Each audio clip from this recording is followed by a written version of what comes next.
warahmatullahi wabarakatuh. Kalau sebelumnya kita belajar tentang complex sentence yang anak kalimat di dalamnya itu berfungsi sebagai adjective clause dan sebagai noun clause. Nah, untuk kali ini kita akan membahas tentang anak kalimat yang berfungsi sebagai adverb clause. Nah, di sini yang dimaksud dengan adverb clause itu adalah anak kalimat yang juga dia berfungsi untuk menambahkan keterangan rincian dan alasan mengapa dan bagaimana suatu hal terjadi yang berkaitan dengan makna pada kalimat induk, ya. Jadi dalam adverb clause ini maka dia juga memiliki penghubung seperti pada anak-anak kalimat yang lain. Nah, mari kita perhatikan contohnya. Oke, di sini ada beberapa contoh penghubung yang dipakai untuk adverb clause dalam adverb clause, ya. Jadi ada beberapa di sini banyak, ya, tinggal diingat-ingat saja. Oke, sekarang mari kita perhatikan dalam contohnya. Nah, di sini bisa kalian lihat, ya. Contoh-contoh adverb clause. Jadi seperti saya bilang dari awal bahwa anak kalimat pada dasarnya wajib memiliki penghubung. Begitu juga anak kalimat yang berfungsi sebagai adverb clause. Di sini contoh dalam kalimat ini menggunakan penghubung s. S ini berfungsi berarti memiliki makna saat, ya, saat. Tapi s juga bisa memiliki makna karena. Nanti akan ada contoh s yang memiliki makna karena. As Sherry blew out of the candles atop her birthday cake, she caught her hair on fire. Jadi di sini yang saya garis bawah ini adalah semuanya ini adalah bagian dari adverb clause atau anak kalimat memberikan keterangan tambahan terhadap kalimat induk di sini. Kenapa she caught her hair on fire? Because when she blew out a candle atop her birthday cake. Terus Sarah begins to sneeze whenever she opens the window to get a breath of fresh air. Nah, di sini kamu bisa lihat bahwa konektor yang dipakai di sini adalah whenever. Kemudian, when the doorbell rang, my dog Skitter barked loudly. Nah, di sini yang menjadi konektornya adalah when. Dan kemudian selanjutnya contoh weather. Nah, di semua contoh ini, anak kalimat adverb clause ini, berfungsi sebagai adverb clause ini, memberikan penambahan keterangan arti terhadap makna yang ada dalam kalimat induk, ya. Oke, mari kita lihat selanjutnya, contoh selanjutnya. Nah, adverb clause sama seperti adjective clause, dia bisa disusutkan tanpa merubah dan mengurangi makna dari klausa tersebut. Nah, coba kita lihat contoh yang bisa dikurangi. Bagaimana kita menguranginya itu berbeda dengan kita mengurangi pada anak kalimat yang berfungsi sebagai adjective atau adjective clause. Di sini kita mengurangi dengan menghilangkan konektor dan subjek kalimat dan to be jika memiliki to be dalam adverb clause, ya. Kalau dia tidak ada to be maka cukup menghilangkan subjeknya saja. Tapi tidak menghilangkan konektornya atau penghubung. Perhatikan contoh ini. Although he is sick, the teacher must teach English tomorrow. Jadi, although sick, the teacher must teach English tomorrow. Jadi di sini yang dihilangkan adalah subjek dan to be-nya. Yang perlu diperhatikan adalah bahwa subjek pada adverb clause dengan subjek pada kalimat induk itu adalah orang yang sama.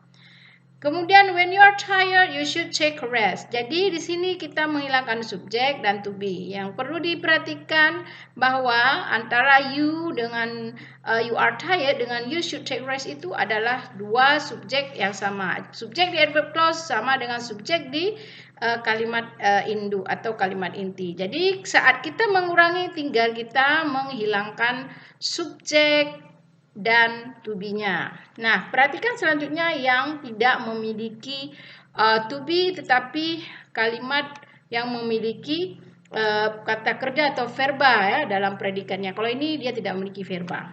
Ini hanya diikuti dengan kata adjektif atau kalimat tanpa verba. Kalimat present tense tanpa verba. Selanjutnya yang tidak memiliki to be atau kata kerja memakai kata kerja di dalam kalimatnya ya. Di dalam adverb clause memakai kata kerja, tidak ada pemakaian to be. Maka hanya cukup dihilangkan subjek dan kata kerjanya. Kata kerja diganti ke dalam bentuk gerund. When you write academic writing, ya, you have to write it succinctly. Di sini kamu menghilangkan subjeknya saja. Tetapi kata kerjanya kamu ganti ke bentuk gerund. Begitu juga contoh dalam kalimat ini. Although you feel sick, you must go tomorrow. Kamu hilangkan subjek, kemudian ganti verbanya, predikat verba ke dalam bentuk feeling. Selanjutnya, ini yang saya maksud tadi ya. Jika ada adverb clause dengan kalimat inti, ya, ini berbeda subjek yang dimaksud antara adverb clause dengan kalimat inti, maka kamu tidak boleh menyusutkan. Ya, ini perhatikan contohnya ini beda. Ini saya tunjukkan ini beda. Oke, selanjutnya ada konektor dalam adverb clause yang sekaligus dihilangkan bersama-sama dengan subjeknya ataupun to be kalau ada. Jika makna dari adverb clause, penghubung dari adverb clause itu adalah menjelaskan sebab akibat atau cause and effect ya. Jadi penghubung yang memiliki makna cause dan effect itu biasanya ada penghubung seperti as, because, dan since. Perhatikan nih contoh nih dalam di sini. Since you have read it, you should already know that cell phone radiation may cause health problems. Jadi karena dia memberikan makna sebab karena membaca, karena udah tahu radiasi telepon, ya. Jadi you should know. Jadi karena sudah membaca, jadi Anda harus tahu bahwa itu radiasi berbahaya radiasi telepon. Jadi ada sebab akibat. Jadi since-nya itu dihilangkan, kemudian subjek juga dihilangkan, ya. Kemudian diganti verbanya ke bentuk gerund. Having read it, you should bla bla bla health problems. Begitu juga selanjutnya dengan kata penghubung because, karena juga memiliki makna cause and effect, sebab akibat. Karena dia tidak merasa sehat, dia pergi cepat istirahat. Pergi istirahat lebih cepat. Nah, di sini because-nya boleh kamu hilangkan, subjeknya juga kamu hilangkan, kemudian kamu ganti feel-nya ke bentuk feeling, gerund, not feeling. Oke, nah yang ingin saya katakan bahwa ada perbedaan sedikit lagi dalam pemakaian penghubung S. S ini walaupun dia tadi contoh tadi bahwa dia sebagai menyebabkan penghubung cause dan efek, tetapi juga S ini bisa juga dihilangkan ya, dihilangkan saat menyusutkan kalimat adverb clause-nya dan menyusutkan anak kalimat adverb clause. Jadi cukup selama subjek di adverb clause dan subjek di kalimat induk itu sama. Ini contohnya ya. Jadi kita hilangkan SI ya, SI, kemudian to be dihilangkan, kemudian drivingnya memang sudah bentuk driving, tinggal masukkan ke driving langsung. Driving home, I saw him crossing the street.